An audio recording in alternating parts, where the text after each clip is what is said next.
Hey, everybody. Welcome back to the Y.E.S Functional Longevity Podcast. We give you insight on how to get fit, feel younger, and live better. Good afternoon. My name is Chris Borda, best-selling author and owner of Y.E.S Fitness. I would like to first, a little bit early, but happy Mother's Day to all those moms out there. It is a special weekend, although we should always celebrate our moms every day of the week, every day of the year. So hopefully you get to spend some time with your family. And you have, I don't know what the weather's going to be like, but hopefully get some nice weather and get outside and just enjoy it all together. We don't have any housekeeping, so we're going to get right into this. And this is a topic that might be interesting to moms out there. We're going to talk about osteoporosis, the 3 exciting new strategies for building perfect bone to stop osteoporosis. Osteoporosis is scary. We don't know you have it. When you might have it, you don't even know it. It can affect your life very negatively. Many times, like I said, you don't know it until it's too late. Why take that chance? So today, we're going to talk about the latest research and strategies to detect and prevent it. So let's first talk about the changes in the skeletal system as we age. So bone density declines at a rate of about 1% per year from age 40 until 50. That's for both men and women. So this is not just for women. This is for men also. 1% from age 40 to 50. In women, though, bone loss increases to about 2 to 3% per year during and 5 to 10 years following menopause. So that acceleration is not good. And women often lose up to 1/3 of their bone mineral density during that time period. 1/3. So the rate of bone loss increases for both men and women in their 8th and 9th decades. So if we're going to live that long and we want to be active, we want to try to take care of this now, because we don't want to get to the point where we're losing this bone density so quickly that we become osteoporotic and we have risk for falls and fractures. The result of weaker bone structures just means you're more susceptible to fractures. Physical activity levels are one of the many factors that influence peak bone development and the age-related loss of bone mass. Physical activity. That means we need to get off our butts and move. But we need to move in a specific way. In February, and took another continuing ed workshop on osteoporosis, and well, there's some new stuff out there that I know. And like I say all the time, we got to stay on top of this industry because things are always changing. And if we want to have the best possible programming, whoever your coach is needs to be staying on top of this. And I'll get to it a little bit more later because there's something that I thought was working, but it really is not. So muscle strength is closely correlated with bone mass, indicating that mechanical stimulus, that would be like lifting weights, pulling and tugging on things. Mechanical stimulus of movement is important in the development and the maintenance of bone mineral density. Now, osteoporosis is a disease often associated with age that is characterized by low bone mass and quality, which increases bones being fragile and the risk of fractures. It's diagnosed through some bone mineral density tests, and a bone mineral density of 0.25 standard deviations below the mean for young women defines osteoporosis. So that's the definition of osteoporosis. 2.5 standard deviation below the mean for young women. Whereas a bone mineral density of -1 to -2.5 standard deviation below the means for young women is defined as osteopenia. Approximately half of all women and 12% of all men over the age of 50 will have an osteoporosis-related fracture. Let me say that again. That's a huge amount. Approximately half of all women, and 12% of all men over the age of 50 will have osteoporosis-related fracture. And the most common fracture sites are the spine, the hips, and the wrist. So what I want you to keep in mind as I go through this, and why this is really so scary, is osteoporosis cannot be completely reversed and is not considered curable. Osteoporosis cannot be completely reversed and is not considered curable. So when we address osteoporosis, we want to try to maintain the bone mineral density you have right now. And there are a number of health and lifestyle adjustments you can make to improve your bone loss. Your provider may also prescribe medications. I'm not going to get into medications to help rebuild and slow down that bone loss, but it's not completely reversible. If your bone keeps getting thinner over time, osteopenia can turn into osteoporosis. So when we're talking about osteopenia, we want to think about maintaining or increasing our bone density. It's possible in the osteopenia state, so we want to be working on that. And we're going to talk about that particularly with exercise today. A range of treatments and healthy habits can strengthen your bones, slow osteopenia, and prevent osteoporosis. So we think about the word osteoporosis, we want to define it. Osteo refers to bones, and porous means pores. So osteoporosis is when there's a higher breakdown of bone in comparison to the formation of new bone, which results in porous bones, meaning a decrease in bone density to the point of potential fracture. A couple of terms we're going to talk about. Osteoblast. Osteoblast, their main responsibility in the bone is to synthesize bone. It makes bone. And osteoclast, C-L-A-S-T, main responsibility is to break down the bone, or removes bone, and increases the surface area for bone resorption. Both cells are needed for bone remodeling. So the osteoclast will make some space for the bone remodeling, the reabsorption, and the osteoblast rebuild or starts to relayer those bones. That's his simplistic definition. It takes about 100 to 150 osteoblasts to replace bone removed by one osteoclast. So it takes a lot of osteoblasts to overcome that osteoclast. And it takes about 3 months to fill bone removed by one osteoclast in 1 to 2 days. So you can see the body is getting rid of it almost faster than we can relay it, okay? Remodel it. So when osteoclast breaks down bone faster than the osteoblast can rebuild it, it results in lowering of the bone mass and eventually into osteoporosis. So at first glance, bone may appear inert and unchanging, like it's the same all the time, right? But it's a very dynamic tissue. It takes 4 to 6 months for remodeling and up to a year for changes to occur. So the spongy bone, part of bone is spongy, is replaced every 3 to 4 years, and the compact bone is replaced every 10 years. And in this replacing process where we lose some bone and remodel, it's called bone remodeling. We typically reach our peak bone mass usually around age 20 to 25, and this usually occurs early in females than in males.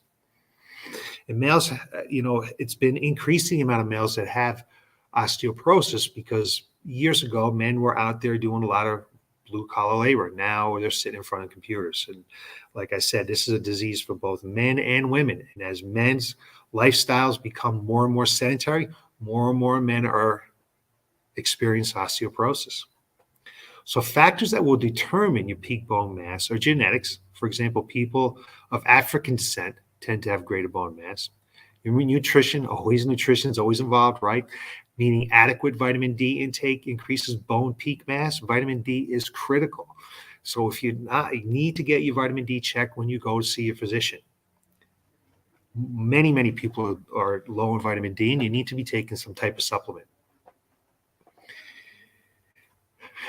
And finally, strength training increases peak bone mass, as well as hormones like estrogen and androgens that inhibit bone resorption. Okay, now when osteoclasts break down bone faster than osteoblasts can rebuild it, that results in lowering the bone mass, right? Osteopenia and osteoporosis. But there are factors that accelerate bone mass loss and increase the risk for osteoporosis. So I just want to go over them quickly, okay? One would be low estrogen levels, like after we have menopause. That's why we saw that spike in the amount of bone density that women lose as they age, as they go through menopause in those 5 to 10 years afterwards. Low serum calcium. Additional factors include alcohol consumption, smoking, and actually some drugs. Other factors is physical activity. And we see this particularly in astronauts in the zero gravity environment where they don't use their musculoskeletal system. They're just floating around in space. They don't use as hard as when they were on Earth. And the result, bone deposition decreases due to the lack of stress, while resorption increases. And there's actually some diseases that can cause osteoporosis. I'm not an osteoporosis expert in any way, shape, or form, but I do know what it takes exercise-wise to counteract osteopenia and the loss of bone mineral density. So now the two most common types of osteoporosis are postmenopausal osteoporosis and senile osteoporosis. In the postmenopausal osteoporosis, tongue twister, I need a little drink of water here, decreased estrogen levels lead to the increased bone resorption. While senile osteoporosis, on the other hand, it's believed that osteoblasts just gradually lose the ability to form bone, while the osteoclasts keep doing their things unabated. So bone resorption usually overtakes bone formation around the 8th decade of life. What's really scary is people don't usually have any symptoms until a fracture occurs. And again, the most common fractures occur in the vertebral fractures of spine, okay? Compression fractures occur. The vertebrae just compress and crack and break. Those are compression fractures. It's when the bone is weak and the spine is weak, and it can shatter, and you can actually get back pain because of this. You can lose your height because of this, and you can get a hunched posture from this. Femoral neck fractures, like I said before, the hips, and then we have distal radius fractures, which is the wrist, can occur, and this is most often associated with postmenopausal osteoporosis. So I have a couple slides for you today. And the first one is, let's get this up on the screen here. Let's be right here. No, right here we go. That's not the right slide. Let's start with slide number 1 here. Number 1. What we're taking a look right here is our optimal bone environment. So with nutrition, for your nutrition to be good, okay, you have to have calcium and vitamin D to help absorb that calcium. And you have to magnesium because that controls osteoblast and osteoclast. So that part of your nutrition is important for optimal bone environment.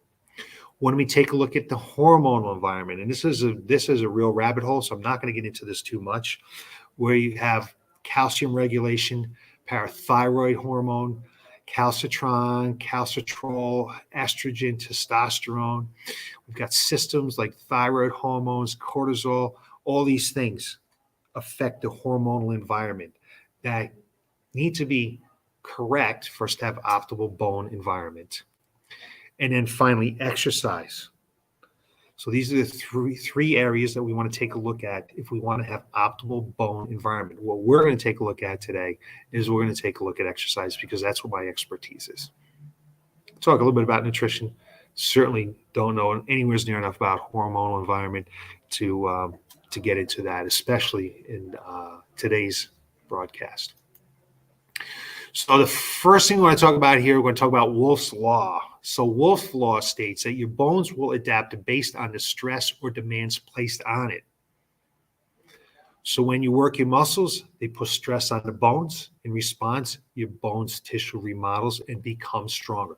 That's why strength training is so important. That's why we want to do it. So you can see on the left, we have a little skinnier bone. And on the right, we can see that it's gotten thicker because it's gone under some type of stress. We've had some kind of tugging on those bones, those muscles working the bones. So another concept we want to think about here is what's called minimal essential strain. So minimal essential strain is the amount of stress needed to start bone remodeling. So if we start to bend the bone and it bends the right amount, we're going to get some remodeling. So the greater the minimal essential strain is, the greater the bone remodeling. In turn, the less the minimal essential strain will result in bone loss. So if we don't have enough strain, it's not going to happen. We're not going to remodel, okay? If there's too much, then we can actually break the bone. And we'll talk about breaking the bone again a little bit later. So we need to think about this as we're doing here. We need to, like in most systems in the body, we need to overload the system, but we need to overload it correctly to get the minimal essential strain before we have the remodeling effect. So we talked about three things to look at in the beginning, right? Strain magnitude. This is the number one thing we look at when we're exercising, strain magnitude. The amount of relative change in bone length under mechanical loading. So this is a little bit hard to see this graph, but to the left, okay, we have up the side, up the y-axis, we have bone absorption and then bone remodeling. The higher we go up, the more bone remodeling. As we go across the bottom, it's mechanical stimulus. So if you see about 1/3 of the way through, we don't have enough mechanical stimulus. Okay, there's not the minimal essential strain on the bone for it to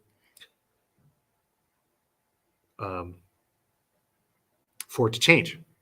And then when we get to the middle of the mechanical, the bone is just going to stay the same. So the strain magnitude is just enough. It's not quite there yet. It hasn't reached the minimal essential strain for there be to bone remodeling. And then finally, in the last third of this graph, we can see that we finally hit the minimal essential strain, and the more minimal essential strain, say that 3 times fast, the more gain we get in bone. Again, too much stress can actually damage the bone, so we need to be careful of that. And bones have a displacement. They do displace, but as we get older, they don't displace as much. We need to be more careful as we get old as far as for that, how much force we can put on the bone for the displacement to occur. So how much load will challenge to be safe? Well, this is all based on your bone health, not your age. It's all about your bone health, because you could be 50 and have great bone health. You could be 50 and not have good bone health. And we would only know this if we were to get a bone scan. So that's number one. Number two, we have strain rate.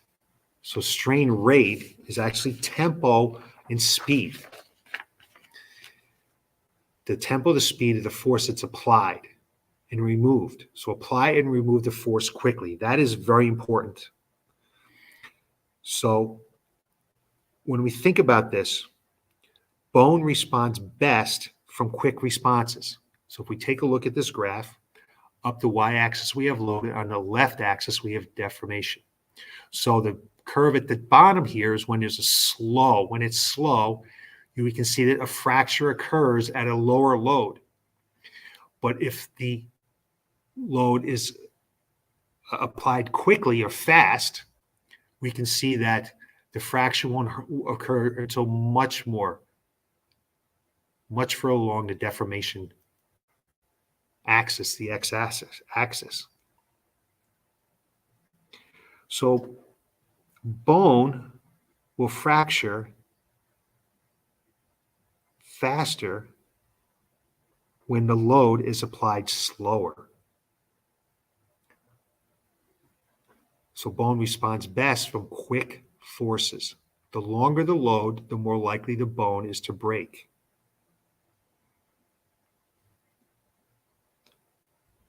The longer the bone has to hold the tension, the more likely the bone will break. We want it to go fast. Bone is less likely to break from something that is quick. So we want the force to become quick, and then we want it to come back quickly as well. So when we're going to talk about walking in a few minutes and running, walking has a slow force development. Running has a quick force development. It's much faster. Foot's on the ground much faster than just a walk slow, heel toe, heel toe. So what do we think would be better? According to strain rate, yes. Some type of jogging or running would be better than walking. And the third thing that we want to take a look at is strain cycle or frequency. So the number of repetitions that changes bone dimensions at any given magnitude. So if we look at our graph here, with the load on the left and reps on the right equals bone loss. So if you have low load, low reps, you're going to lose bone. If you have really high load and really high reps, you're going to break the bone. So you don't want to be at either end of this spectrum. You don't want to be a heavy load with high reps because you're going to break the bone, and you want to have low load with low reps, you're going to lose some bone. Ideally, research shows in a squat research that 40 reps is the sweet spot. 40 reps. So not too much, not too little.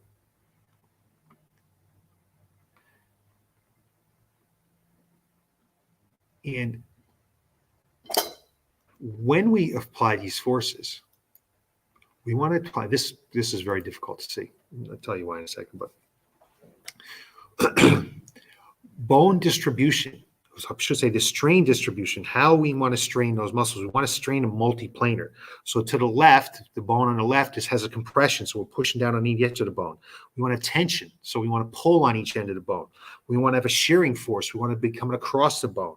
We want rotation or torsion, so twisting on that bone.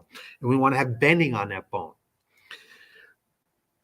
The way the strain is distributed across a section of the bone determines what kind of bone remodeling is going to occur. It goes all the way back to Wolff's law. So we want to make sure that we are multiplanar. We want to do this in all different planes. We don't just want to do the same thing over and over again. Because what happens is what's called desensitizing with extended load. So this is, the body will desensitize if you do the same thing over and over again. But this in particular, desensitizing with extended load, like running, is an example that you don't want to just run. That's a big thing that I thought, hey, you know what? It's better to go out there and run, jogging, than it is to be walking. When in reality, over time, the body gets used to either one of those. The body gets used to running because it gets desensitized to the activity, and it no longer has the same effect it has in the beginning when it might have been irregular or an unusual distribution like you started to run. So you want to take a look at interval training. So we're going to talk about that a little bit further as we get right into exercise itself, what exercise is best. We want to make sure that we have rest of greater than 15 seconds. That's ideal. So in between bouts, if we were going to do 40 reps or something, if we were going to jog, if we were going to sprint, we'd want it to be about 40 contacts maybe, and then 15 seconds rest is ideal. A little bit more rest is even better.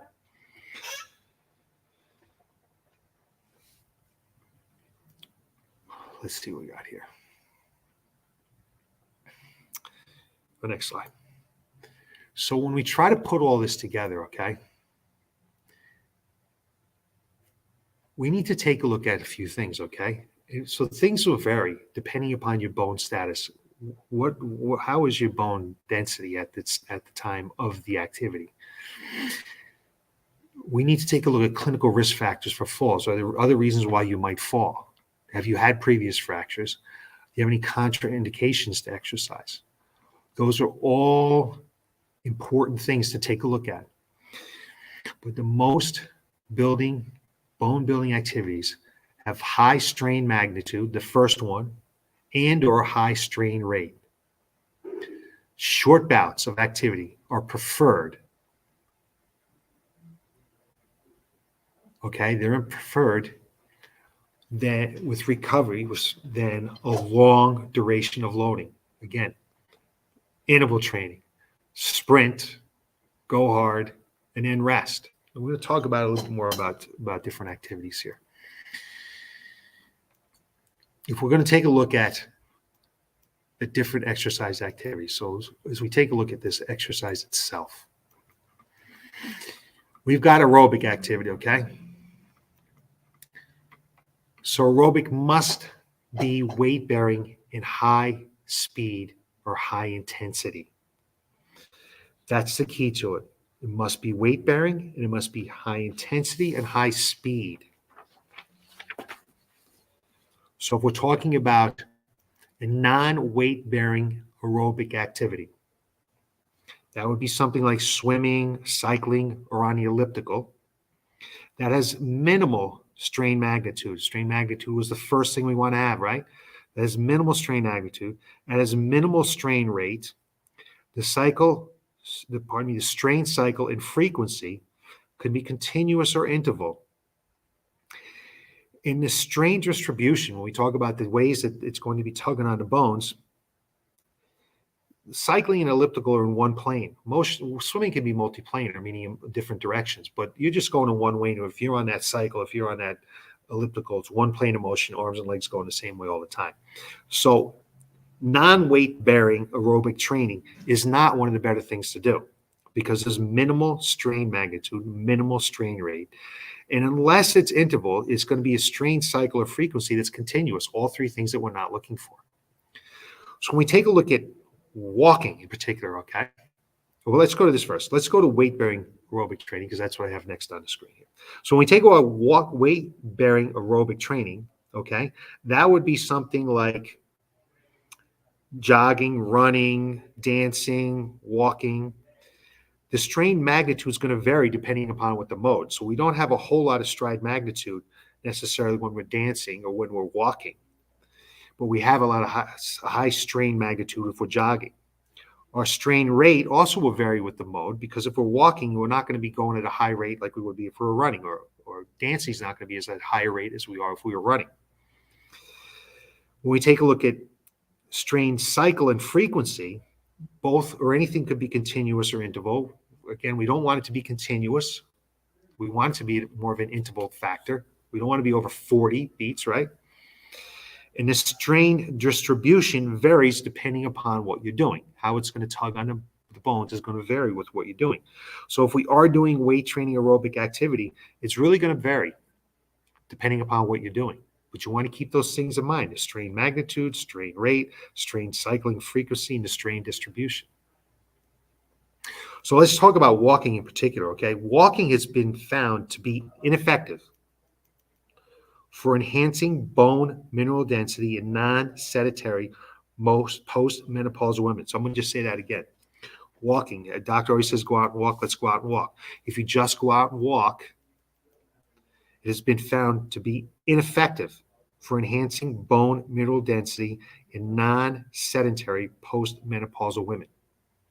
Think about this too. When we walk, we have these nice cushy sneakers, stopping what little impact we might be getting from walking.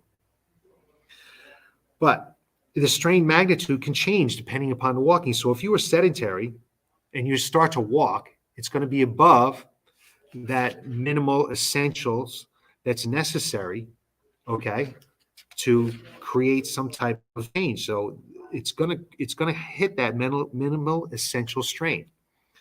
But if you're active, and you're going to walk, you might think about going up an incline, declines. You might wear a weighted vest. I would strongly recommend not holding the hand dumbbells in your hands. It throws off your stride. It can cause shoulder problems. It does really nothing. So you'd want to wear a weighted vest. But over time, if you wear a weighted vest and you're just doing walking, the body's going to get used to that. It's going to desensitize. So you'd have to change. If you're sedentary and we're talking about a strain rate, if you're sedentary and just start walking at normal speed, it's going to meet that minimal effect. Okay. But if you're active, then you need to vary your speed. You need to go faster and slower. You need to go uphill, downhill. You might need to have some weight on sometimes. If we're talking about the strain cycle and frequency, you need to do a combination of interval and continuous if you're sedentary. Certainly, if you're active, you need to definitely take a look at just doing interval type work. So strain distribution, walking is just going to be sagittal to the front planes. You can walk sideways a little bit to the side and stuff like that. It all just depends on what direction you're going. The same thing if you were an active person. But you can see walking can be good for someone who's not doing anything. If you're sedentary, get up and start moving. Okay? But try to walk fast. Maybe put a little weight on your shoulders. If you're active, I really recommend you need to start doing some type of interval work. And it doesn't necessarily need to be running. It can be some interval training like we do in here, whether we're kettlebell swings or slams or ropes, whatever it might be, because it's not going to be continuous.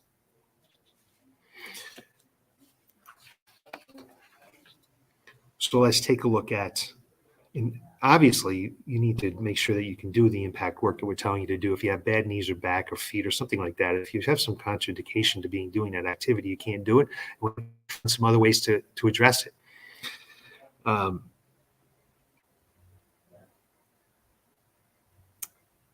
If you're talking about an impact exercise, okay, it's some type of jumping, that would have a high strain magnitude, body weight plus. Your strain weight would be quick if you're doing jump squats, right? Strain cycling frequency would be great as well. You're not going to do that many jump squats without getting tired. And you can go in different directions. Then there's something that's called the drop step exercise, where you would step off of the incline, okay? So you're on a small step, just step off, drop and land on one leg or land on two legs. Vary the height depending upon your level of fitness and your contraindications to exercise. But that magnitude would be great because you have the step height. You could wear a weighted vest and you have your body weight.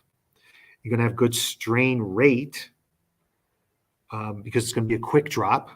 It's going to be fast.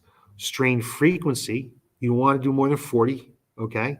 So you might do some sets, but you don't want to total more than 40.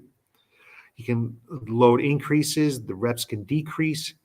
You can break it up into sets. So there's a lot of different ways to play with the drop step exercise. Okay. And then for the upper body, you can do some push-ups or fall downs. Okay. So that's like a plyo push-up. You can do it on a wall. You don't necessarily have to do a push-up on the ground. You can do this right on the wall. You just pop, push up fast, and then land back down on your hands. That's going to could have a nice strain magnitude because of your body weight, especially if you're on the floor. You can do double arm or single arms. You can have a weighted vest, so there's ways to play with that. The strain rate can be quick because it's going to come up and down fast. Strain frequency, I don't know who's going to be doing 40 plyo push-ups, but you don't want to do more than 40, so you might want to think about doing that instead, breaking that up a little bit. And you can increase the load by wearing a vest or a chain or something like that, and you can decrease the reps. So there's some ways to play with that as well. And depending on your hand placement will change the strain distribution. So the number one, the one we always talk about, is resistance training. And I'm just going to take this off the screen for a second here because that's in our way some there. I just noticed that. Resistance training can have a nice high strain magnitude. The strain rate, you can certainly play with the tempo. So yes, that would be great. Your strain frequency, you certainly have control of the amount of repetitions you're going to do. And your strain distribution, you can come at it from all different angles. Strength training is the number one exercise activity to do for upper, lower body, spinal, hip, wrist, the whole 9 yards for building bone density. You want to think about doing high loads, 70-90% of your 1RM. So we're lifting a little bit heavier, 70 to 90%. We're looking at 8 to 10 reps, a couple of sets, a few times a week. That's what we're looking at. That's your prescription for resistance training. The number one thing you can do to have healthy bones. And there's something else that's called very vibration training, vibration training, where you would actually stand on a device and it vibrates. I'm not going to get into that too much. I don't have one, but you'd have to go to a special facility to have something like that. And research is kind of just still looking into that, but there can be some gains in that as well.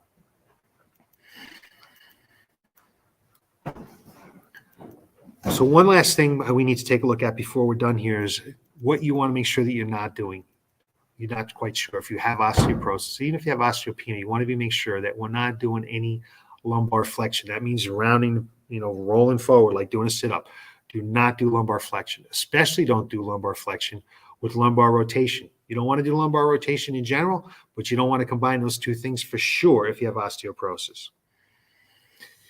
And if you do have osteoporosis, you may want to avoid some high-impact stuff. So you might want to talk to your doctor about that. ACSM has no strong position on exercise design.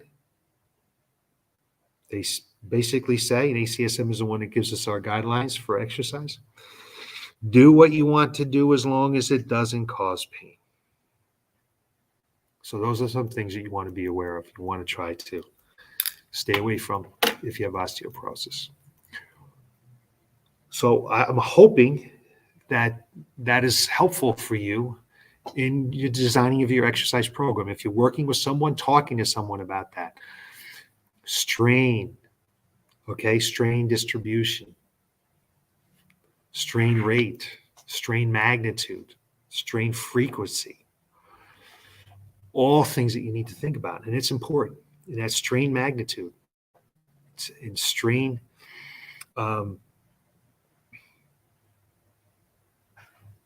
strain rate, pardon me. I had frequency on my mind. I couldn't get it out of my head. So strain magnitude, strain frequency, strain tempo, how fast we do it is really all the important stuff you need to take a look at. So I want to thank you for watching, listening to what I have to say. Again, always, if you have any questions, put them in the comments. I'll get back to you. Or give me a call over here at Y.E.S Fitness. The number scrolls across the bottom now. Be glappy. I need to end this broadcast real soon. I would be happy to help you with this because it is a silent killer. You have no idea you have it until you have a fracture unless you, for some reason, have a bone density. One tip is you could go to the local university and volunteer for a bone density test. And that test would a study, and they would do those bone density tests for you coming right out of the gate. And you'd have an idea where you stand. That's one way to get it done without the physician doing it. So there you have it. Oh, I did want to say this one thing. Let me get this name right. Our slides today are part of Dr. Jan Schroederer's. She's from Long Beach State University and the Garage Girls Fitness. That's her workshop that I took on osteoporosis. I thought that was the part that you'd get the most out of and what you'd understand. So I just want to give her credit for that stuff. So you guys have a great night. Thanks for watching, and you can look for more information how to get fit, feel younger, and live better next Tuesday at 3:30. Have a great evening.